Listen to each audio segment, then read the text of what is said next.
ને લઈને અત્યાર સુધીના સૌથી મોટા સમાચાર મળી રહ્યા છે। મંત્રીમંડળ વિસ્તરણની ચર્ચા વચ્ચે ભાજપના રાષ્ટ્રીય નેતાઓ ગુજરાત આવશે। ગુજરાતની રાજનીતિમાં કંઈક મોટું થવાના પૂરેપૂરા એંધાણ વર્તાઈ રહ્યા છે। આવતીકાલે રાષ્ટ્રીય મહામંત્રી સુનિલ બંસલ ગુજરાત આવે તેવી શક્યતા છે। સાથે સાથે કેન્દ્રીય ગૃહ અને સહકારિતા મંત્રી અમિતભાઈ શાહ ગુજરાત આવે તેવી સંભાવના છે। જેપી નડ્ડા અને અમિતભાઈ શાહ 17મી ઓક્ટોબરે આવે તેવી શક્યતાઓ છે। મંત્રીમંડળના ફેરફારની ચર્ચાઓ વચ્ચે રાષ્ટ્રીય નેતાઓના ગુજરાત પ્રવાસને લઈને હવે અટકળો તેજ બની છે।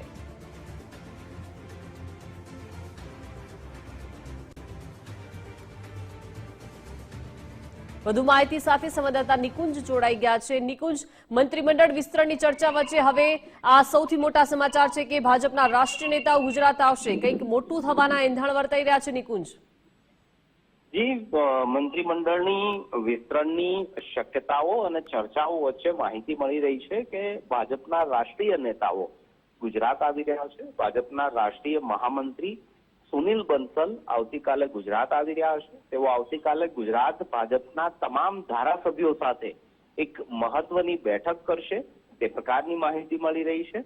આ ઉપરાંત ભાજપના રાષ્ટ્રીય અધ્યક્ષ જેપી નડ્ડા પણ ગુજરાત આવી રહ્યા છે। ભાજપના કેન્દ્રીય નેતા અને કેન્દ્રીય ગૃહમંત્રી અમિત શાહ પણ ગુજરાત આવી રહ્યા છે, તે પ્રકારની પણ માહિતી મળી રહી છે।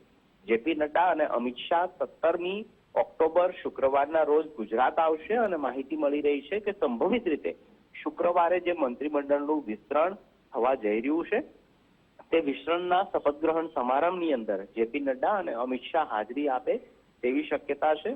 આ ઉપરાંત ભાજપના રાષ્ટ્રીય મહામંત્રી સુનિલ બંસલ આવતીકાલે ગુજરાત આવ્યા બાદ ભાજપના ધારાસભ્યો સાથે બેઠક કરશે, તે પ્રકારની પણ માહિતી મળી રહી છે। મંત્રીમંડળના ફેરફારની ચર્ચાઓ વચ્ચે રાષ્ટ્રીય નેતાઓના ગુજરાત પ્રવાસને લઈને અનેક અટકળો તેજ બની છે અને ગુજરાતની રાજનીતિમાં કંઈક મોટું થઈ રહ્યું છે તે પ્રકારની અટકળો સેવાઈ રહી છે। જી બિલકુલ, આભાર નિકુંજ વિગત સાથે જોડાય તે બદલ। તો મંત્રીમંડળના વિસ્તરણની ચર્ચાએ અત્યારે જોર પકડ્યું છે અને તેની વચ્ચે આ સૌથી મોટા સમાચાર છે કે ભાજપના રાષ્ટ્રીય નેતાઓ ગુજરાત આવવાના છે। સહયોગી વિકાસ લાઈવ જોડાઈ ગયા છે। વિકાસ, ભાજપના રાષ્ટ્રીય નેતાઓ ગુજરાત આવશે એટલે કે હવે પૂરેપૂરી શક્યતા છે કે ગુજરાતની રાજનીતિમાં કંઈક નવું મોટું કંઈક થવાનું છે।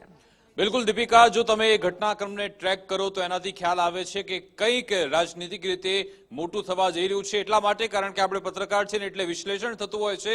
દિલ્હીમાં જ્યારે પ્રધાનમંત્રી મોદીના આવાસ પર મુખ્યમંત્રી ભૂપેન્દ્રભાઈ પટેલ, ભાજપના પ્રદેશ પ્રમુખ જગદીશ વિશ્વકર્મા અને અન્ય પદાધિકારી જ્યારે ત્યાં બેઠા હતા, 5 કલાક કરતા વધારે બેઠક થઈ, ત્યાંથી સંકેત મળી ચૂક્યો હતો કે મંત્રીમંડળનું વિસ્તરણ તો થઈ રહ્યું છે। ત્યારબાદ બીજા દિવસે પણ મુખ્યમંત્રી ભૂપેન્દ્રભાઈ પટેલનો એક જે કાર્યક્રમ હતો એ રદ થયો હતો, પછી આગળના કાર્યક્રમ એને ડાયવર્ટ કરવામાં આવ્યા અને પછી ધીમે ધીમે સમાચાર વહેતા થયા કે મંત્રીમંડળનું વિસ્તરણ એને આખરી ઓપ અપાઈ ગયો છે। સાથે સાથે સંગઠનમાં જે નવી નિમણૂક થવા જઈ રહી છે એને પણ આખરી ઓપ તો અપાઈ જ ગયો છે। એ બધાની વચ્ચે ચર્ચા થતી હતી કે જો મંત્રીમંડળનું વિસ્તરણ થાય તો પછી રાજ્યપાલનો સમય માંગવો પડે। રાજ્યપાલ એ જે હરિયાણાના પ્રવાસે છે એમનો એ સમાચાર પણ આવ્યા કે એમનો પ્રવાસ પણ હવે ટૂંકાઈ રહ્યો છે, એ પણ આવી રહ્યા છે અને પછી એમનો સમય માંગવામાં આવશે। આ બધી ધારા તો વહેતી જતી, પરંતુ સાથે સાથે એ સમાચાર આવે છે કે જે દર બુધવારે એ પરંપરા છે કે દર બુધવારે કેબિનેટની બેઠક ગાંધીનગરમાં મળતી હોય છે। જો કે પછી સમાચાર એવા આવ્યા, જીએડી વિભાગ તરફથી કહેવાયું કે હવે બુધવાર નહીં પરંતુ ગુરુવારે કેબિનેટની બેઠક મળશે, પરંતુ એમાં પણ મોટો ટ્વિસ્ટ એ આવ્યો કે હવે ગુરુવારે કેબિનેટની બેઠક મળવાની નથી। સાથે સાથે બીજા સમાચાર આજના દિવસના એ પણ આવ્યા કે ગાંધીનગરમાં તમામ ધારાસભ્યોને, ગુજરાતના ભાજપના તમામ 162 ધારાસભ્યોને 2 દિવસ ગાંધીનગરમાં રહેવાનો આદેશ આપી દેવામાં આવ્યો છે। આ ધારામાં વધુ એક ધારા એ પણ હવે જોડાઈ ગઈ છે કે જેપી નડ્ડા, ભાજપના રાષ્ટ્રીય અધ્યક્ષ જેપી નડ્ડા પણ ગુજરાત આવી રહ્યા છે। સાથે સાથે કેન્દ્રીય ગૃહ અને સહકારિતા મંત્રી અમિત શાહ પણ ગુજરાત આવી રહ્યા છે અને પાટનગરમાં આ કોઈ મોટી તૈયારી થયેલી છે, બધા સંકેત આપણે જોઈએ તો કોઈ રાજનીતિક રીતે કંઈક મોટું થવા જઈ શકે છે એવું આપણે કહી શકીએ. કદાચ એવું પણ બને કે જે નવા મંત્રીઓ આવી રહ્યા છે એ સમારોહમાં અમિત શાહ ઉપસ્થિત રહેવા માટે આવતા હોય, પરંતુ આમાં શક્યતાને ક્યારે પણ નકારી ન શકાય.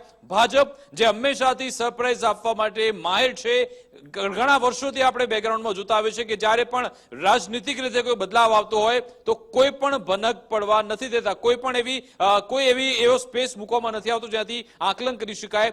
પરંતુ જે રીતે સંગઠનના મોટા નેતાઓ, ભાજપના રાષ્ટ્રીય નેતાઓ જ્યારે ગુજરાત આવી રહ્યા છે ત્યારે આવનારા દિવસોમાં ગુજરાતની રાજનીતિમાં મોટો બદલાવ આવે એ નક્કી છે. દીપિકા. જી આભાર વિકાસ, વિગત સાથે જોડાયા તે બદલ. એટલે કે હવે ગુજરાતની રાજનીતિમાં અત્યાર સુધીના આ સૌથી મોટા સમાચાર કહી શકાય. મંત્રીમંડળ વિસ્તરણની ચર્ચાઓ છે, તેમની વચ્ચે ભાજપના રાષ્ટ્રીય નેતાઓ ગુજરાત આવવાના છે અને ગુજરાતની રાજનીતિમાં કંઈક મોટું થવાના પૂરેપૂરા એંધાણ વર્તાઈ રહ્યા છે, કેમ કે આવતીકાલે રાષ્ટ્રીય મહામંત્રી સુનિલ બંસલ ગુજરાત આવે તેવી પણ શક્યતાઓ છે.